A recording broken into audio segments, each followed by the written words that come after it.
नमस्कार, मैं अंकिता सिंह और आप देख रहे हैं GBN 24। इंदौर में भावना सिंह हत्याकांड में पुलिस को मिली बड़ी सफलता। पुलिस ने हत्या के आरोपी आशु यादव, मुकुल यादव और उनकी महिला मित्र स्वाति राय को गिरफ्तार किया है। आरोपी हिमाचल प्रदेश के कसौल में घटना के बाद छिपे हुए थे। हालांकि जैसे ही पुलिस टीम कसौल पहुंची, आरोपियों ने ग्वालियर की तरफ भागने की कोशिश की, लेकिन पुलिस ने उन्हें ग्वालियर बाईपास से गिरफ्तार कर लिया। पुलिस की जांच में यह बात सामने आई कि आरोपी ऑनलाइन सट्टा ऐप के जरिए भारत में ऑनलाइन सट्टा संचालित करते थे। शराब पार्टी के दौरान एक विवाद के कारण मुकुल ने भावना पर गोली चला दी थी, जिसके बाद आरोपियों ने उसे गंभीर हालत में अस्पताल में ही छोड़ दिया था और वहां से फरार हो गए थे। जिसके बाद अस्पताल में इलाज के दौरान भावना की मौत हो गई थी, जिसमें पुलिस ने महालक्ष्मी नगर स्थित फ्लैट से तलाशी ली, जहां 28 अलग अलग कंपनी के मोबाइल, लैपटॉप, 60 से अधिक बैंक खातों की पासबुक और 50 से ज्यादा ATM कार्ड बरामद किए गए। इसके अलावा पुलिस ने हत्या में इस्तेमाल पिस्तौल और जिंदा कारतूस भी बरामद किए। पुलिस के अनुसार भावना सिंह मूल रूप से ग्वालियर की रहने वाली थी और वह इंदौर में ब्यूटिशियन का कोर्स करने आई थी। हत्या के बाद आरोपी हिमाचल प्रदेश के कुल्लू जिले के कसौल में छिपे हुए थे, लेकिन पुलिस की सटीक कार्यवाही से उन्हें गिरफ्तार कर लिया गया है। दिनांक 21 मार्च को लसुड़िया थाना क्षेत्र में एक महिला को गोली मारकर हत्या करने की सूचना प्राप्त हुई थी, जिस पर से पुलिस के द्वारा तत्काल ही मामला पंजीबद्ध करके उसमें 302 धारा का इजाफा किया गया था।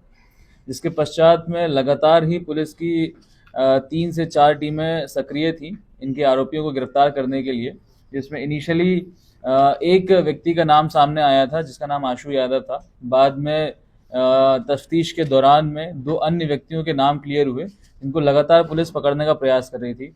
काफ़ी सारे CCTV फुटेजेस, टेक्निकल सर्विलांस और अन्य मुखबिर सूचनाओं के माध्यम से जब इन लोगों को तलाश करने का प्रयास किया गया, तो इनके जो पुश्तैनी घर थे, जो इनके जहाँ के रहने वाले थे, इन सभी जगह पर जाकर के पुलिस की टीम के द्वारा दबिश दी गई, जहाँ पर इनके कोई भी परिवार वाले नहीं मिले।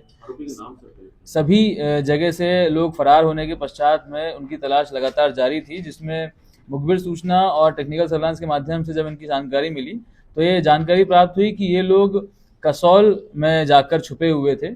और जब इनको न्यूज़ मीडिया के माध्यम से मालूम पड़ा है कि इनके खिलाफ में लुकआउट सर्कुलर भी जारी किया गया है और इनको पकड़ने के लिए पुलिस लगातार प्रयास कर रही है, तो ये लोग वापस लौट करके नेपाल भागने के प्रयास में थे।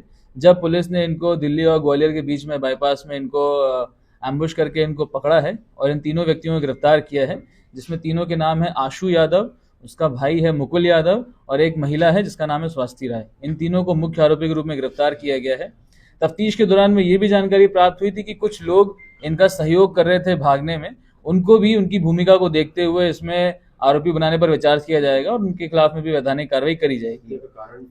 जब इनसे पूछताछ करी गई, तो पूछताछ में इनसे बात सामने आई कि उस दिन 20 मार्च की रात को ये चारों लोग मिल करके एक शराब पार्टी घर में कर रहे थे, जिसमें शराब के नशे में होकर के काफ़ी सारे गाने बजे जा रहे थे। तो गानों की बात को लेकर के कुछ विवाद हुआ, जिसमें आवेश में आकर के मुकुल के द्वारा फायरिंग करी गई थी, जिसमें इस महिला को गोली लगी थी और उसके बाद में उसकी हत्या हो गई, उसकी मृत्यु हो गई थी। इस प्रकार से तीनों की सहभागिता रही है इस हत्याकांड में। जब इनसे और डिटेल में पूछताछ करी गई, तो इनसे ये जानकारी प्राप्त हुई कि मुकुल और आशु और इनके कुछ साथी लोग उस घर में एक ऑनलाइन सट्टे का भी काम किया करते थे। इनके घर से हमें लगभग 28 मोबाइल, लगभग 60 से अधिक बैंक अकाउंट के पासबुक, 50 से अधिक हमको ATM कार्ड, लैपटॉप्स ये बरामद हुए हैं। एंड इन सभी अकाउंट्स में काफ़ी लाखों की संख्या में जो कैश है वो भी सीज करवाया गया है। इस प्रकार से इनके विरुद्ध में एक और धोखाधड़ी का और ऑनलाइन गैम्बलिंग का मामला पंजीबद्ध भी किया गया है और इसमें भी अलग एक विशेष टीम का गठन किया जा करके इस मामले की भी तह तक जाँच करी जाएगी कि इस सट्टे के रैकेट में कौन कौन इन्वॉल्व था और उसमें जिन भी आरोपियों के नाम सामने आएंगे उनके खिलाफ भी वैधानिक कार्रवाई की जाएगी। भावना एक ग्वालियर की रहने वाली लड़की थी, जो कि अपने मित्र के साथ में इंदौर आई थी। यहाँ पर मेकअप आर्टिस्ट का कोर्स करना चाहती थी। स्वाति से पूर्व से परिचित होने के कारण वो इंदौर आई थी, यहाँ पर रह करके कोर्स की जानकारी इकट्ठित कर रही थी।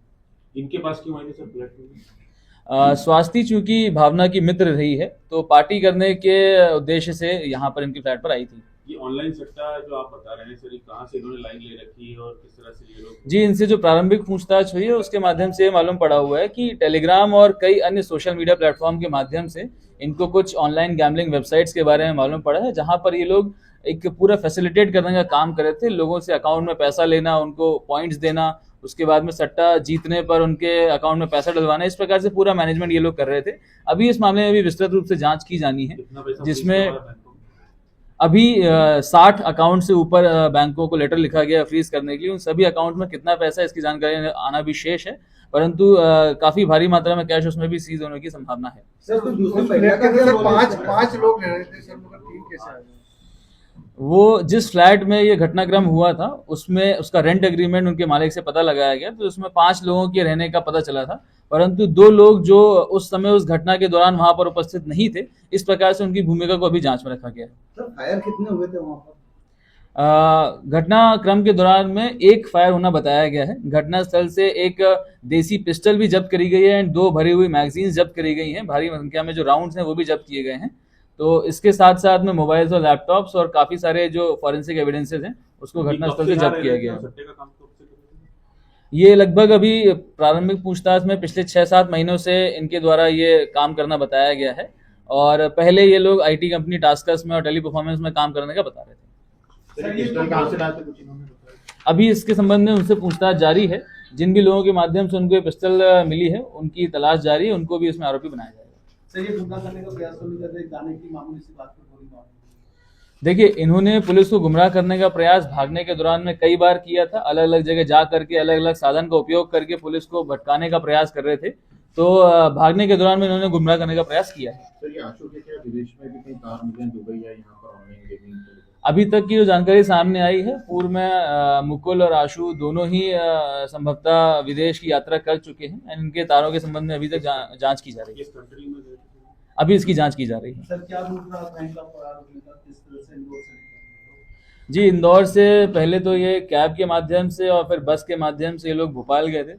भोपाल से जाने के बाद में इन्होंने एक गाड़ी का इस्तेमाल किया, बस का इस्तेमाल किया, वहां से जाकर के ये ग्वालियर रूट लेते हुए ये लोग कसौल तरफ भागे थे और कसौल में जाकर के छुपे हुए थे ये लोग। जब ये जानकारी उनको लगी कि पुलिस के द्वारा उनकी तफ्तीश की जा रही है और लगातार प्रयास किया जा रहा है पकड़ने का, तो कसौल से वो लोग भागने का प्रयास कर रहे थे नेपाल जाने के लिए, जब उनको रास्ते में इंटरसेप्ट करके पुलिस ने उनको गिरफ्तार किया। सर इन्होंने रास्ते में कैश यूज किया था या कहीं से कैश इन्हें मिल रहा था? चूंकि ये लोग इनके पास में बैंक अकाउंट की कमी नहीं थी, तो कई एटीएम्स ये लेकर के गए थे। उन्हीं एटीएम्स का इस्तेमाल करके ये लोग कैश निकाल रहे थे।